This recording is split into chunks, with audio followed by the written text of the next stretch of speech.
Buongiorno. Good morning. I welcome you to the presentation of the 61st International Art Exhibition of La Biennale di Venezia, which will run from Saturday, the 9th of May, to Sunday, the 22nd of November, 2026, in Venice. I'm Cristiana Costanzo, head of the press office of the Architecture and Visual Department of La Biennale. We are in live streaming from Sala delle Colonne of Giustinian, home of La Biennale in San Marco. I want to greet those who are connected remotely, and I greet all of you who are here in this room this morning. Welcome. Kouoh. I'm the Artistic Director of Biennale Arte, and I look forward to seeing you in Venice in May 2026.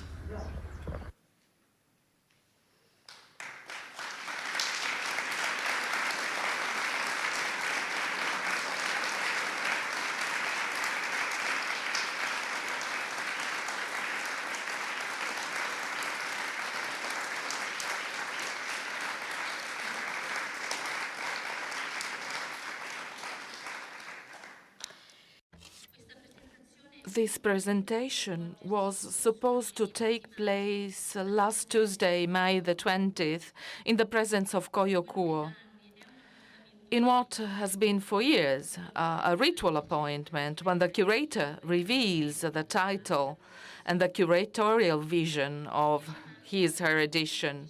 On May the 10th, 2025, a few days ago, La Biennale, all of us, learned with deep sorrow and dismay the news of the sudden and untimely passing of Kouoh, which caused a wave of emotion throughout the world of art and culture.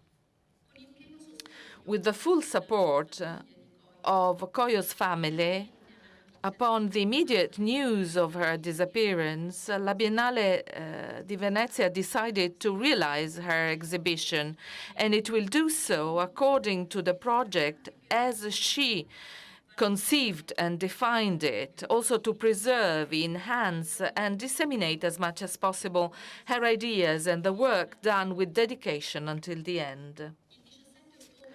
On October the 17th, 2024, Kouoh wholeheartedly accepted the invitation of the president of La Biennale di Venezia, Pietrangelo Buttafuoco, to take on the role of artistic director of the Visual Arts Department. And on the 5th of November 2024, the board of directors of La Biennale di Venezia appointed her director of the Visual Arts Department, assigning her the curatorship of the 61st exhibition. In keeping with institutional tradition, her appointment was announced to the press on the 3rd of December 2024 at the closing of the 60th International Art Exhibition curated by Adriano Pretrosa. Between mid-October 2024 and the early May 2025, Koyo worked intensively on the development of the curatorial project, defining its theoretical text, selecting artists and artworks, identifying the authors of the catalogue, determining the graphic identity of the exhibition and the architecture of the exhibition spaces, dialoguing with the artists invited to participate. Everything you will hear and see today on the screen is the result of her work, transmitted by Koyo herself on April the 8th to the president of La Biennale and to the institution with these words. In October 2024, I was given the great honor of being appointed curator of the 61st edition of Biennale Arte, of the art exhibition. It is with pleasure that I share today with you and your team the philosophical framework that will guide my curatorship of the exhibition. End of quote. What is contained in the curatorial text transmitted to La Biennale will be heard through the voices of the professional figures that Koyo wanted with her in the development of Biennale Arte 2026. The advisors, Rasha Salti, Maria-Hélène Pereira,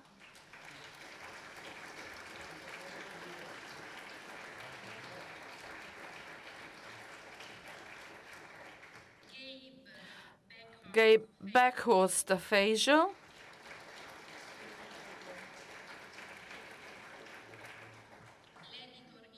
the editor-in-chief, Siddhartha Mitter,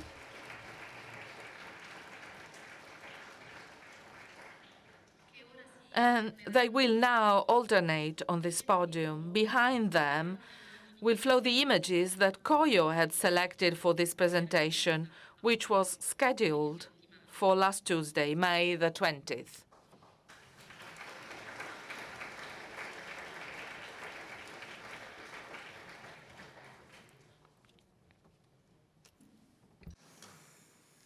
In minor keys,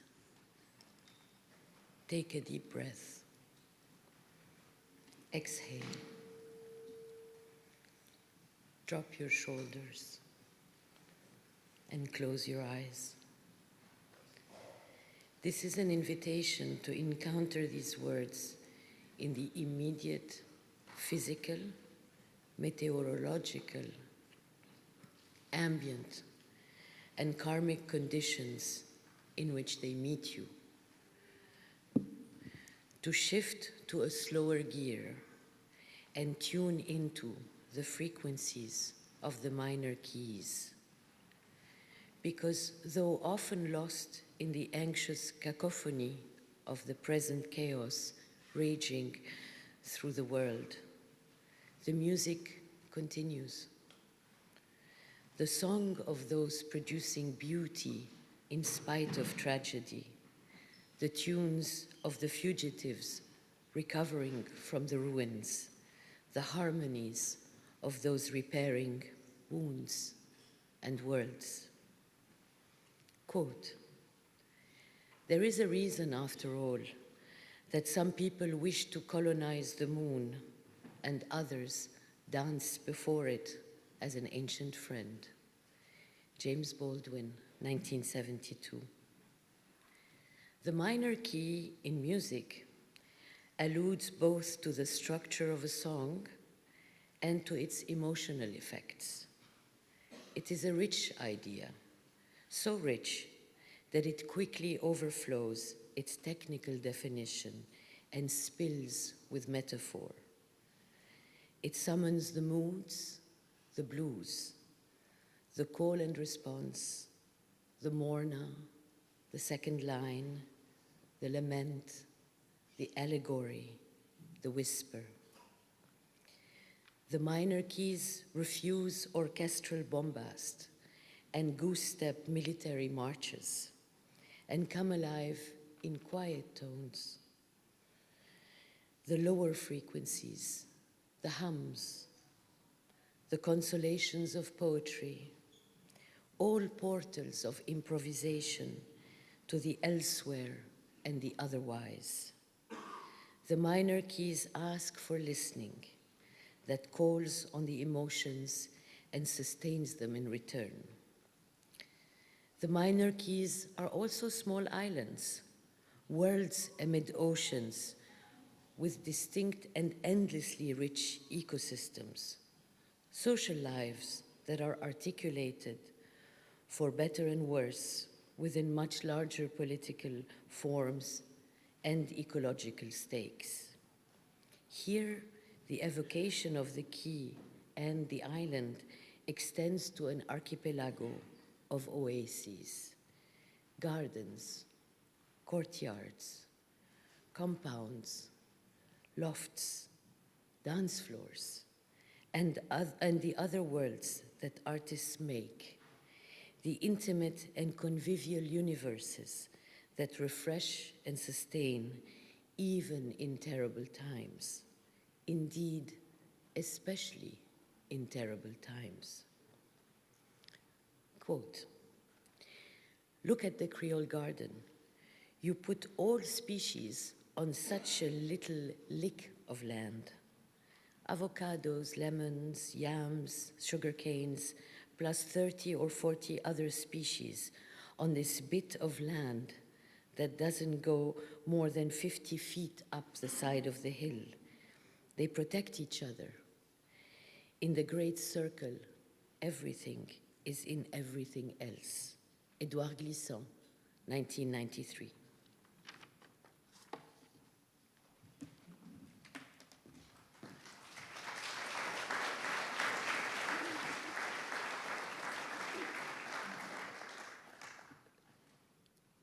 These are the cues for an exhibition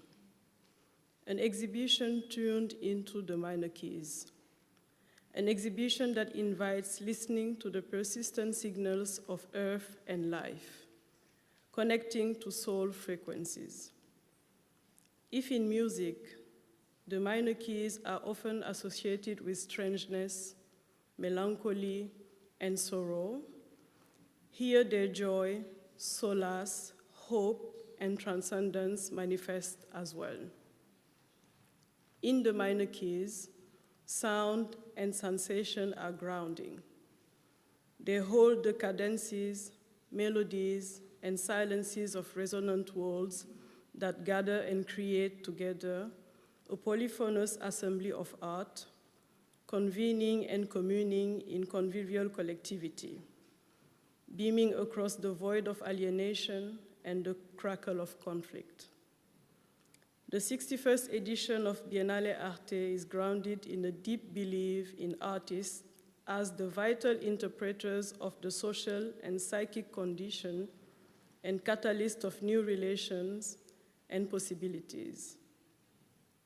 The exhibition's composition is formed by artistic practices that open portals, that refresh and nourish, that prompt relation and relationship, that advance concept and forms through networks and schools, understood freely and informally. The intended effect scrambles cohesion and dissonance in the manner of a free jazz ensemble, or perhaps, at the scale of the Biennale Arte, a festival of ensembles with a common premise, that poetics liberate and people make beauty together. Through relation, sharing, and transcendence, the artists and practices that operate in this spirit, like jazz, across methods, scales, senses, and forms, propose to visitors an exhibitional experience that is more sensory than didactic, renewing rather than exhausting, and fortifying for the work ahead.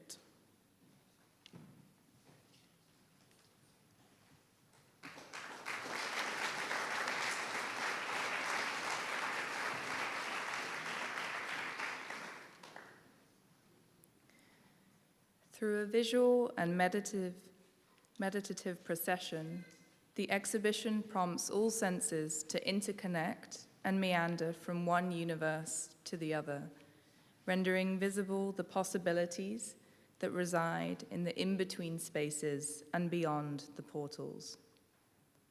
Quote, "There is no choice but to tune in like jazzmen to these imperative mutations. The jazzman constantly meditates on the unpredictable, stands within it according to the laws of polyrhythm, and improvises breathtaking moments. We small island Caribbeans are not ready, but we have this resource. The change will have to be so profound that we will no doubt have to add to the knowledge of jazz, the old totemisms, animisms, analogisms, and other metaphysics too summarily discarded. These old world poems are already precious scores." Patrick Chamoiseau, 2023. In this spirit, the international exhibition of the 61st Biennale Arte intends neither a litany of commentary on world events, nor an inattention or escape from compounding and continuously intersecting crises.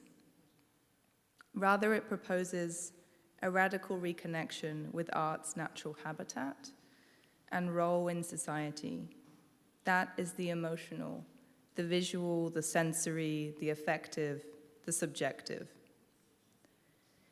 In minor keys are sequences of exhilarating journeys that address the sensate and the affective, inviting visitors to marvel, meditate, dream, revel, reflect, and commune in realms where time is not corporate property nor at the mercy of relentlessly accelerated productivity. After all, it is clear by now that the enduring time of capital and empire maligned local, indigenous, and terrestrial knowledges as chimeric and dismissed co-constitutive artistic practices as artisanal or intended for decoration or devotional rituals.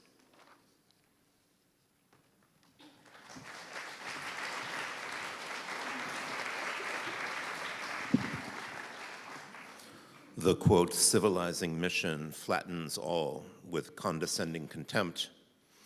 And in the contemporary era, entire societies and ecologies are regarded as collateral damage in the headstrong pursuit of growth and supported by ruthlessness and greed.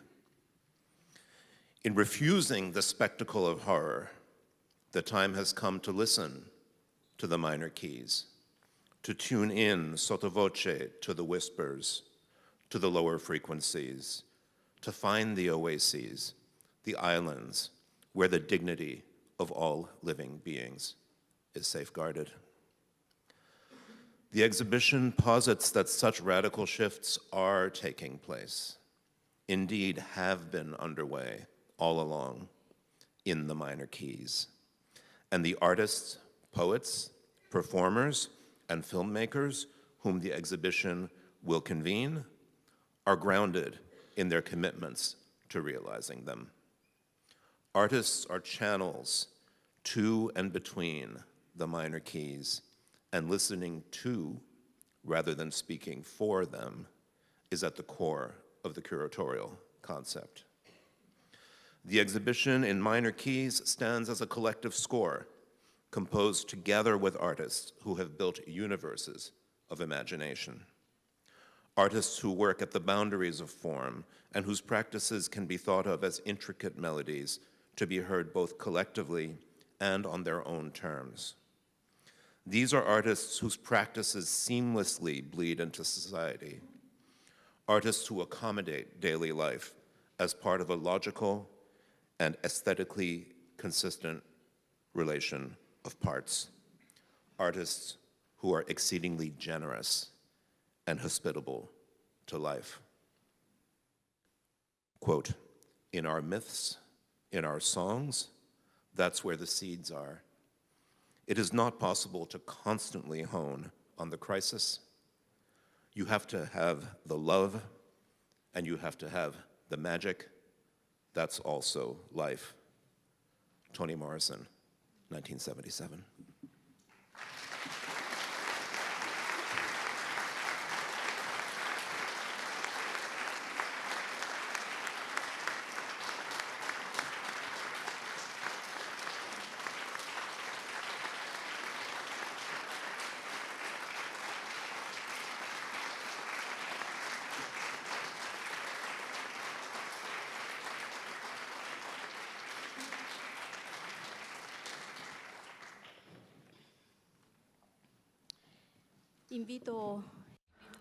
I now invite the president of La Biennale di Venezia, Pietrangelo Buttafuoco, on stage.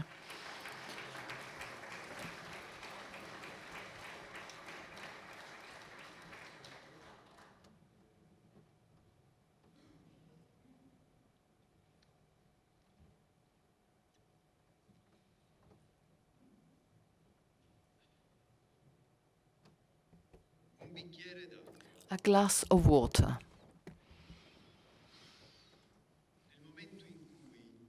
In the moment when I offer Koyo, Kouoh,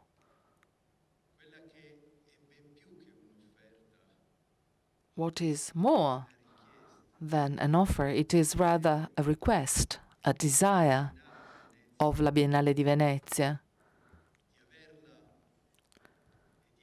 to have her as the director of the International Art Exhibition. Immediately after that, the protagonist was the glass of water. Even before speaking,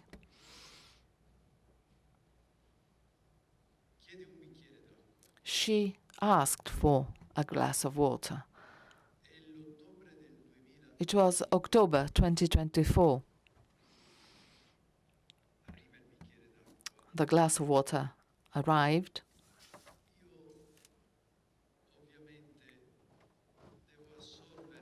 Clearly enough, I had to be formal, as my role requires.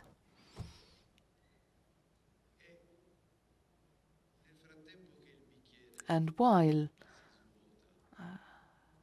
she emptied the glass, in her eyes, I found the moment that had to be crossed. Even before giving her answer, she asked me, considering the secrecy required, considering the need not to let anything pass the walls of the room we were meeting in, she asked me, "May I tell this to my mother?" And in that request, I found the romance and the novel of her whole life. Her being profoundly rooted in a history that is made of feelings, of practice, of beauty, and therefore artistic practice.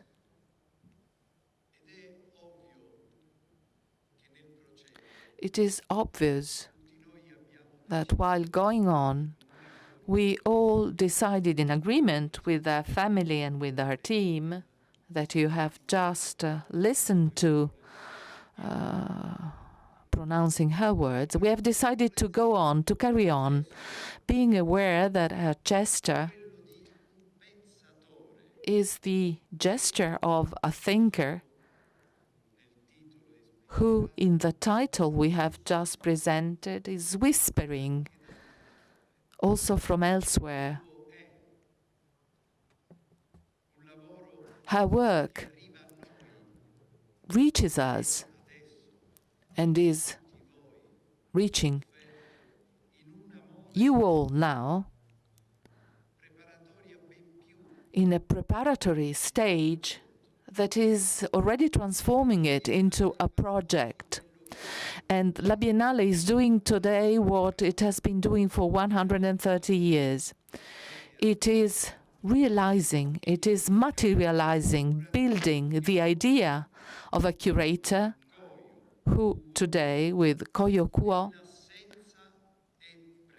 being absent, he is however present to suggest from elsewhere the way to go. And it is a very precise way to go. It is the future.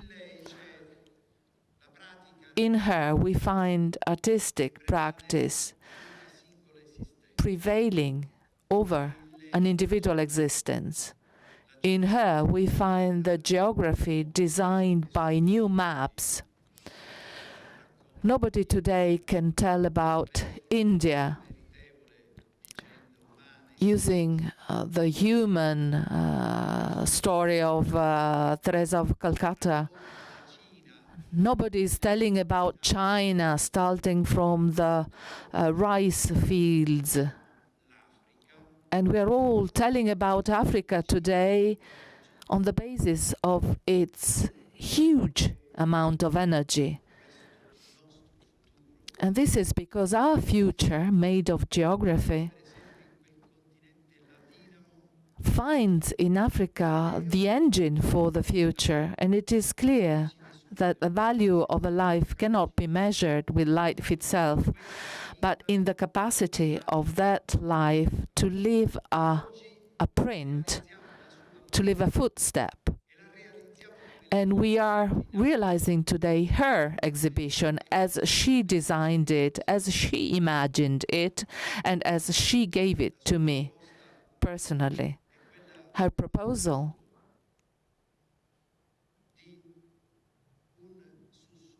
is a whisper, a minor key, a sottovoce, the method through which light can find the right space and expand. And we saw this in the maps, in the precise indication that really moved me personally. The soul of the world. Art,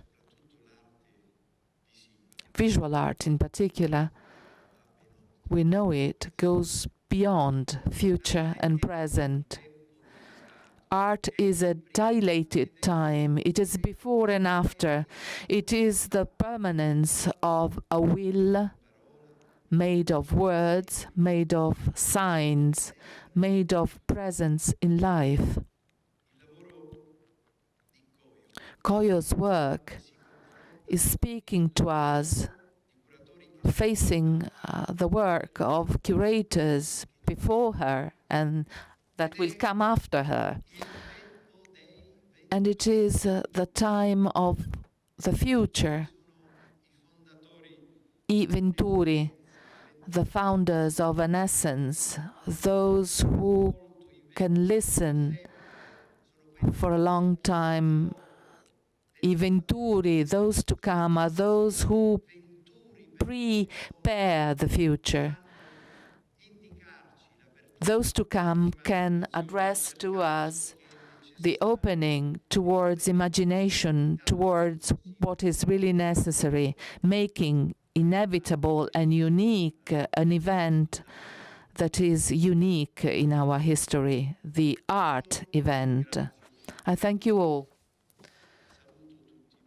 I greet you all from these walls, from these columns, from this room. We are repeating what Venice has been telling for 130 years to the world in order to tell it to itself.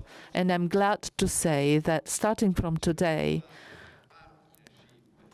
we have a new partnership with Bulgari that starting with 2026 will become the official partner of the International Art Exhibition. Allow me to take one more minute to Cristiana to stress how proud we are and aware of the importance of this mutual and virtuous exchange between two realities that are active. Bulgari is such a reality, active in building a thinking community. And I therefore invite here on stage Matteo Morbidi, who is Heritage and Philanthropy Director of Bulgari, to join me here on the podium.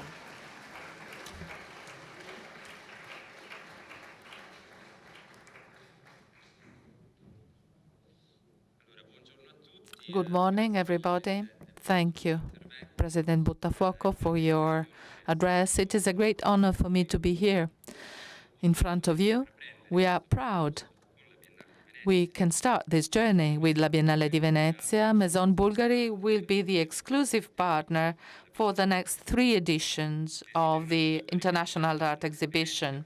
I want to thank La Biennale di Venezia for this extraordinary collaboration opportunity. It is one of the institutions that for more than 130 years has been expressing art in its most visionary and representative way, a unique platform, innovative at the same time, comparing cultures, identities, and prospects.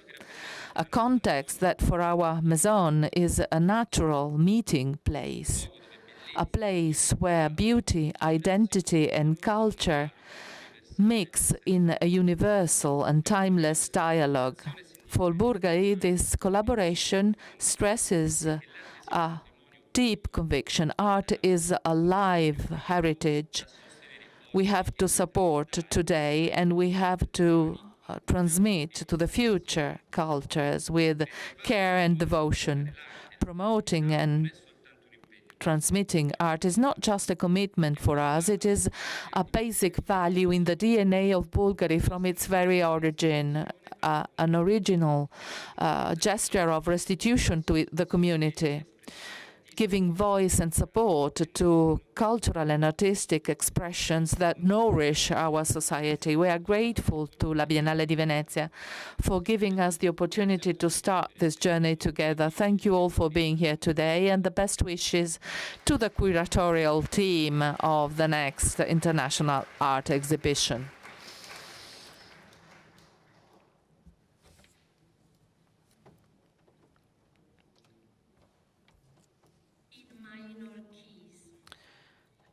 I dettagli di questo progetto, l'elenco degli artisti invitati alla mostra internazionale, l'identità grafica, il progetto di allestimento, la lista dei paesi partecipanti saranno resi noti nel corso della consueta presentazione che si svolgerà il prossimo anno qui a Venezia, in questa sala, il 25 febbraio del 2026. Siamo alla conclusione, ma prima di chiudere Before concluding the presentation, I invite Rory Tsapai to join me here on stage. He is one of the 5 professional figures chosen by Koyo for this adventure as her assistant. Rory will give voice to some verses composed by Koyo in November 2022, verses that she cared deeply about and that she wanted to share on this occasion.